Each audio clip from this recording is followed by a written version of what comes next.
And we believe in the existence of jinn because Allah told us that there are jinn, but jinn possessing human beings, controlling them, making them fall ill or making them do things is not acceptable by Islam. In 2009, I debated against some priests and missionaries in Uganda. Tens of thousands attended in a football field in the capital, Kampala.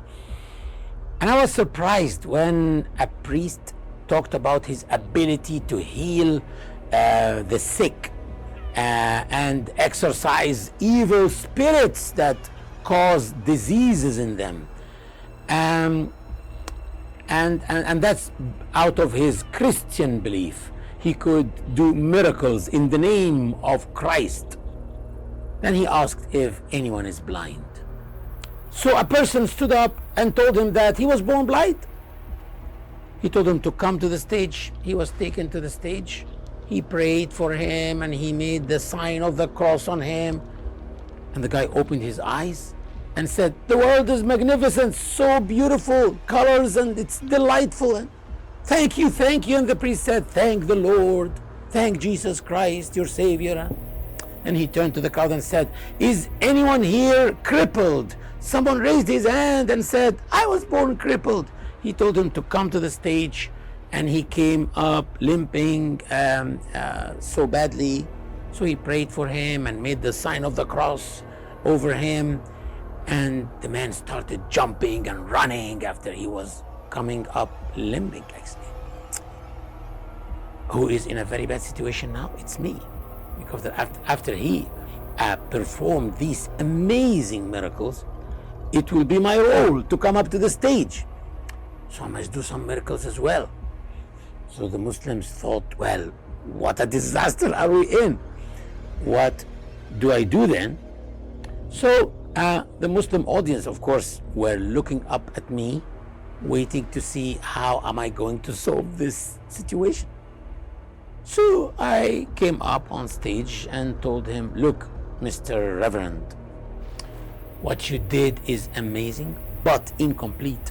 Why? Because there's a little chance that these patients that you cured are working with you, and that you were hiding them among the audience. Therefore, since I only trust myself here, Your Holiness, I'm not blind nor crippled. I'm just overweight. That's all. We will bring a weight scale over here. I will stand on it and then step down, and some referee will declare my weight to everyone.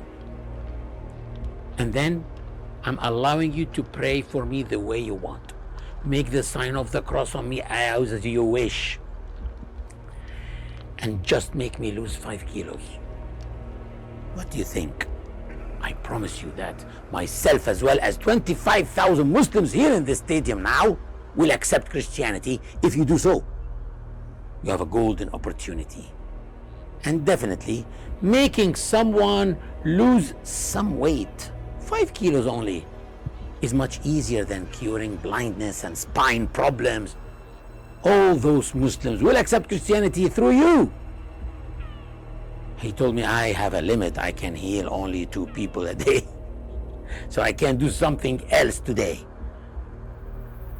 By the way, about 5 years ago, no, more than that, it's like 10 years ago now, one of the famous journalists in Egypt and a famous interviewer who has a talk show invited a very famous Christian priest called Makari Yunan, by the way, also, and spoke about his ability to cure the diseases. And he showed a documentary about Muslims and Christians and everyone going to him in the church. He's praying for them with his cross and stuff, and he cures them. This is causing fitna. So I appeared on an Islamic channel. At that time it was called the NexGen channel, I think, and I challenged that priest, Mr. Makari Yunan, and I told him the same thing. I want you to make me lose only 5 kilos. which is definitely much more difficult than all the cases of cancer and neurological problems that you claim to be curing. I think making someone lose 5 kilos is not a problem, huh? So let's do it. Help me do that. And if you do so, I will accept Christianity.